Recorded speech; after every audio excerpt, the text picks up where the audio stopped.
Bismillahirrahmanirrahim. Assalamualaikum warahmatullahi wabarakatuh.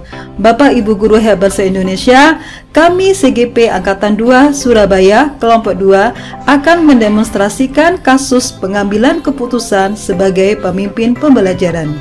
Sebelumnya kami perkenalkan dulu anggota kelompok kami. Yang pertama adalah Bapak Agus Farhani dari SMP Al-Falah Ketintang, Surabaya.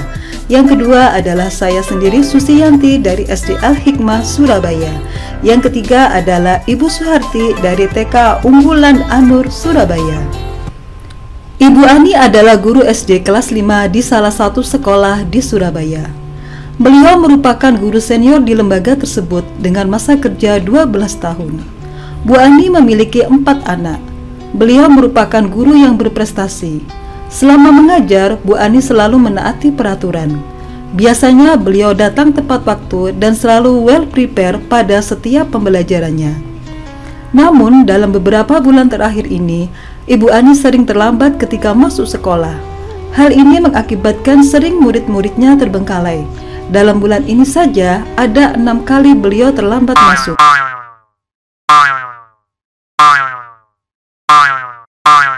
Hal itu membuat Bapak Farhan sebagai wakil kepala sekolah memanggil beliau. Karena menurut peraturan sekolah, izin terlambat hanya diperbolehkan 4 kali dalam sebulan. Bila lebih, maka jatah cuti akan dikurangi sesuai dengan jumlah keterlambatan yang berlebih. Hari itu, Bapak Farhan memanggil Bu Ani di ruangannya. Assalamualaikum Ustadz. Waalaikumsalam warahmatullahi wabarakatuh.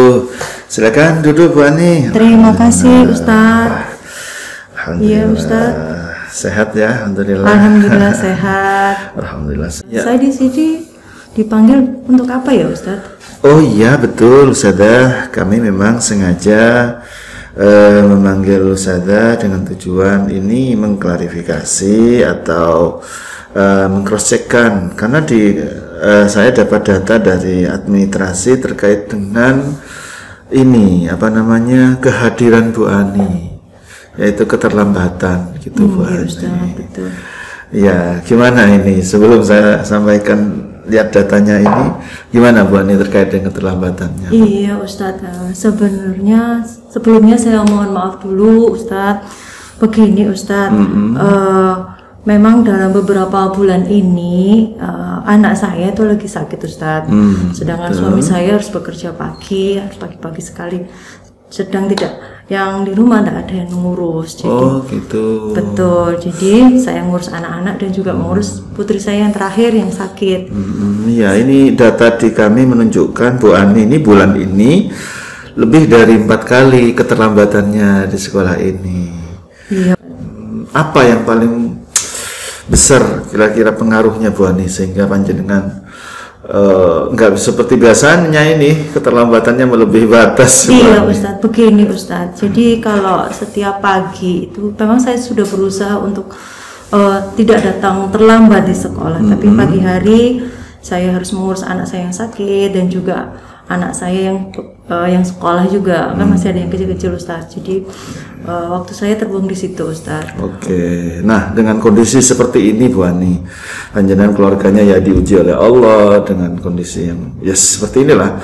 Kira-kira Bu Ani apa yang mungkin ya yang menurut Bu Ani sih yang harus dipersiapkan di sekolah? Kira-kira Bu Ani apa nih yang rencananya? Begini Ustadz, saya sih berpikir untuk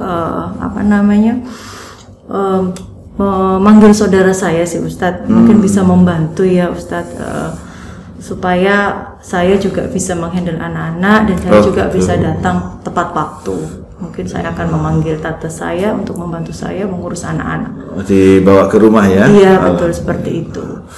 Ya, alhamdulillah, semoga itu menjadi solusi yang terbaik. Nah, rencana kapan ini Bu Ani yang direncanakan untuk menghadirkan keluarga ke rumah itu?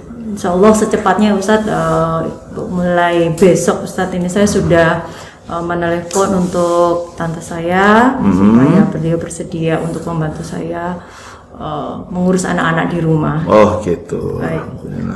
Oke, berarti kan ini 1 minggu ke depan 1 minggu ke depan ya. Alhamdulillah ya, mungkin 1 minggu ke depan ini kita lihat ininya Bu Ani ya, progresnya terkait dengan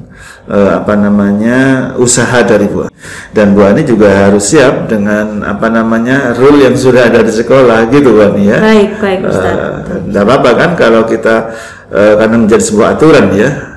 Jadi nanti kita potong cutinya 1 kali karena sudah melebihi dari waktu yang sudah ditentukan gitu Bu Ani ya. Baik Ustaz.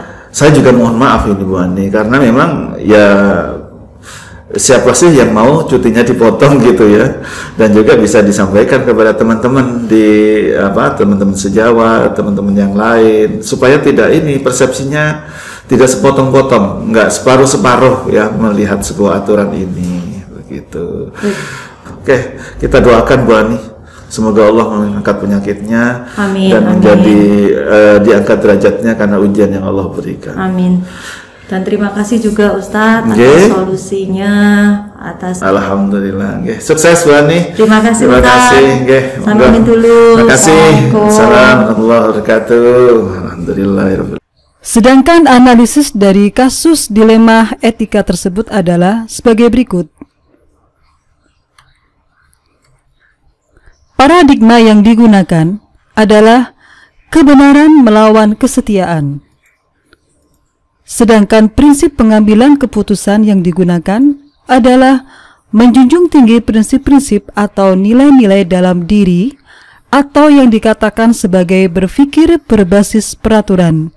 Dalam hal ini, Bapak Farhan berusaha untuk mengambil keputusan yang berbasis pada peraturan sekolah yang sudah berlaku. Sehingga keputusan yang dia ambil untuk menerapkan apa yang sudah menjadi peraturan sekolah terhadap diri Bu Ani. Sedangkan langkah-langkah pengujian dari pengambilan keputusan ini adalah sebagai berikut. Yang pertama, nilai-nilai yang saling bertentangan, yaitu adanya Bu Ani sebagai guru senior merupakan guru yang berprestasi, selalu tepat waktu, dan siap dalam setiap pembelajaran yang dia adakan. Kemudian yang kedua, beberapa bulan terakhir ini Bu Ani sering terlambat. Sedangkan langkah yang kedua adalah dilihat siapa yang terlibat, yaitu Bu Ani dan Bapak Farhan.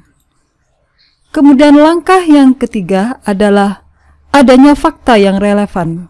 Yang pertama adalah Bu Ani terlambat dalam 1 bulan 6 kali keterlambatan. Fakta yang kedua, kemudian Bapak Farhan memanggil Bu Ani. Kemudian fakta yang ketiga, Bapak Farhan memotong cuti sebagai peraturan di sekolah. Kemudian langkah yang keempat adalah adanya uji standar profesional, bahwa keterlambatan Ibu Ani tersebut merupakan pelanggaran terhadap profesionalitas Bu Ani sebagai seorang guru.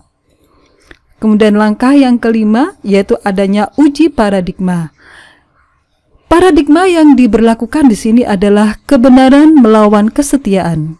Kemudian langkah yang keenam adalah adanya prinsip resolusi, yaitu berusaha berpikir berbasis rasa peduli. Di sini Pak Farhan berusaha untuk peduli terhadap adanya kasus Bu Ani dan berusaha untuk mengambil keputusan agar tidak terjadi berlarut-larut. Kemudian langkah yang ketujuh adalah investigasi opsi trilema, yaitu solusi yang diambil itu berasal dari diri Bu Ani sendiri, yaitu meminta bantuan saudara Bu Ani untuk menjaga putra-putri Bu Ani agar beliau dapat datang tepat waktu. Kemudian langkah yang kedelapan adalah membuat keputusan.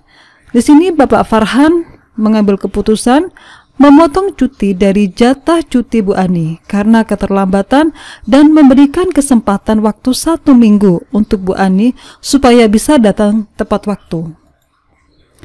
Kemudian langkah yang ke-9 adalah lihat lagi keputusan dan refleksikan. Dengan memotong jatah cuti Bu Ani, Pak Farhan sudah menerapkan aturan di sekolah dan memberikan kesempatan waktu Bu Ani agar menyiapkan diri untuk datang tepat waktu. Dan di sini Pak Farhan menggunakan cara berpikir berbasis rasa peduli. Demikian analisis dari pengambilan keputusan sebagai pemimpin pembelajaran terhadap kasus Bu Ani. Demikian, mohon maaf bila ada salah dan kurangnya. Wassalamualaikum warahmatullahi wabarakatuh.